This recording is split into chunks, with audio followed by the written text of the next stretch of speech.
Thank you so much. It looks so great seeing you all here today. Prime Minister Orban, distinguished members of government, esteemed colleagues and friends. Thank you for giving me the opportunity to bring greetings from the freedom-loving patriots of Germany.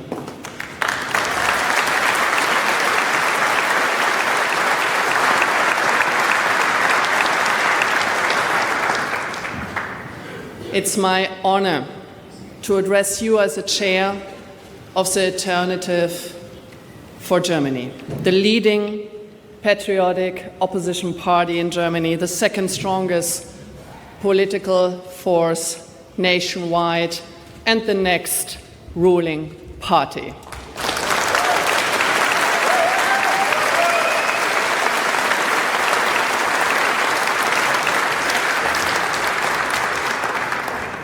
In my today's speech, I am going to shed some light on the situation in Germany for you to get some transparency what's going on in our home country.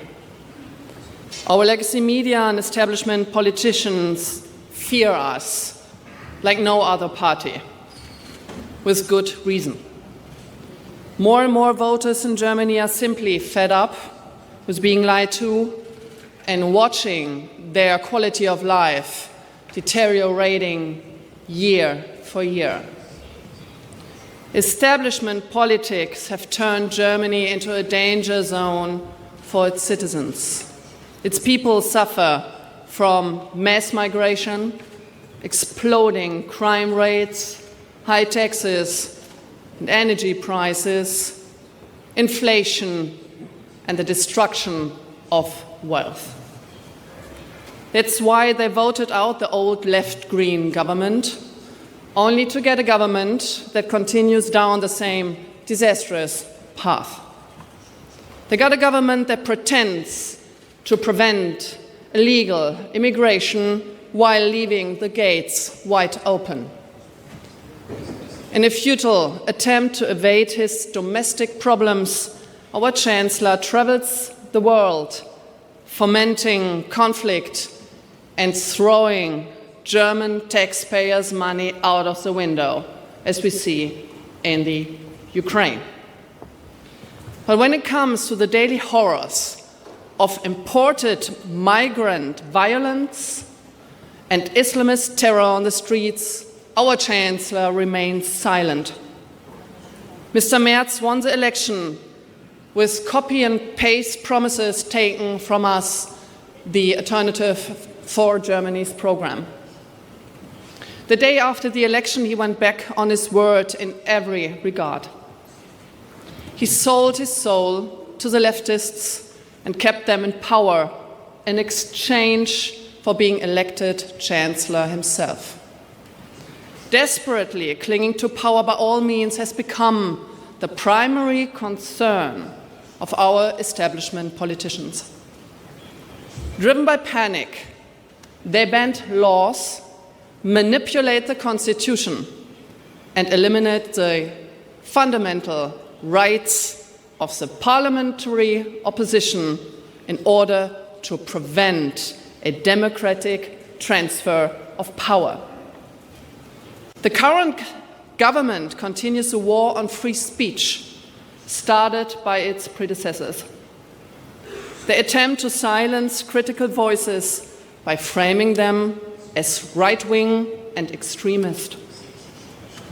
Under the pretext of fighting hate speech and disinformation, legitimate opinions are being criminalized.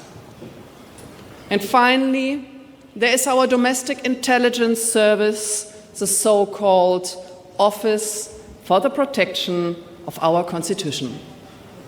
In reality, it is nothing but a service for protecting the establishment's dwindling power. When it comes to regular intelligence work, uncovering terrorists and preventing terrorist attacks, this office is a complete failure. Instead of attending to the proper task, They spy on the opposition with one goal in mind: to denounce the AfD as an enemy of the Constitution and fabricate a pretext for outlawing our party. Let's be clear, and this is what we want you to know, what we want the world to know what's going on in Germany. Influential politicians in Germany have their minds up on banning the strongest opposition party, on banning us, the alternative for Germany. They would eliminate a political force which will soon form the government in several East German regions.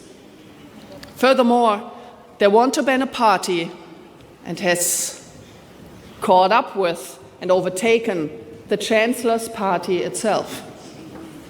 It is grotesque, it is authoritarian, and yet this is a path they pursue, but they will not prevail. They will not prevail.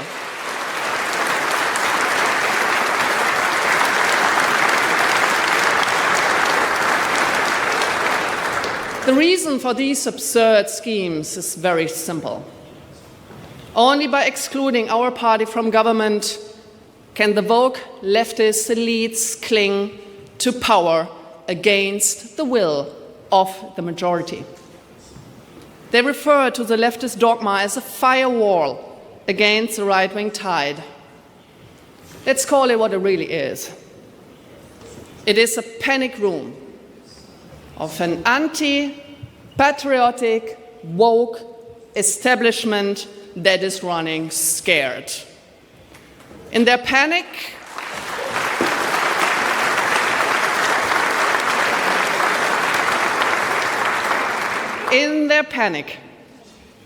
they dismantle democracy itself.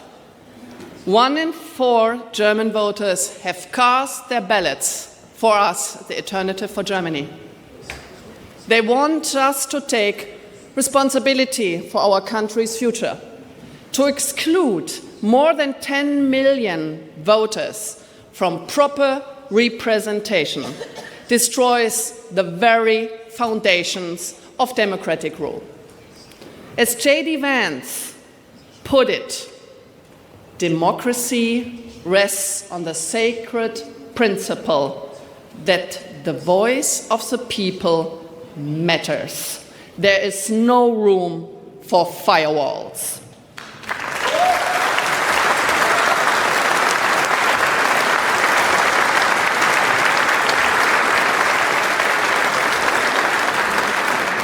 Thank you, Mr. Vice President, for these words in your magnificent speech on the Munich Security Conference. It restored confidence in the minds of countless European citizens. It is my firm belief that the future of our civilization is not merely a question of right versus left.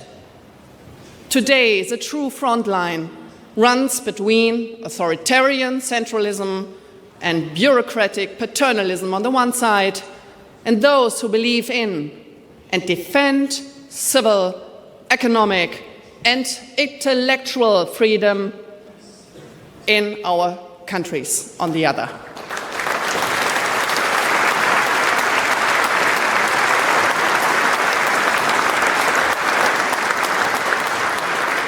The wind of change is blowing strong in Europe and in the Western world.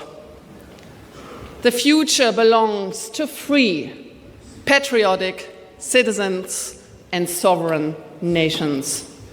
This conference gives testimony to that fact.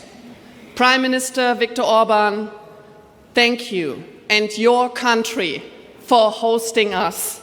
You are truly a beacon of freedom. Thank you.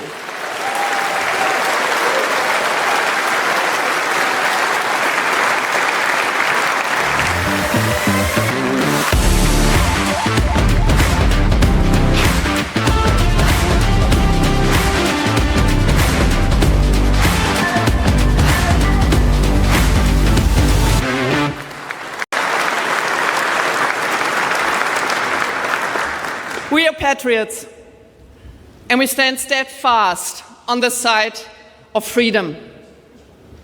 We fight for free speech, the cornerstone of all freedom.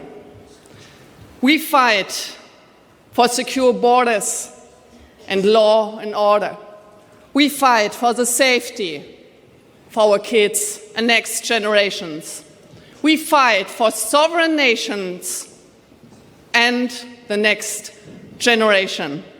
We fight for the right to be free citizens and free nations. And last but not least, we fight for peace. In the Ukraine, with Russia,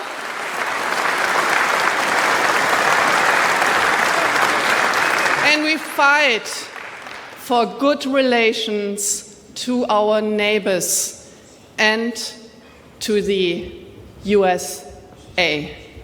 Let's make Europe great again together. Thank you so much for having me here. Thank you.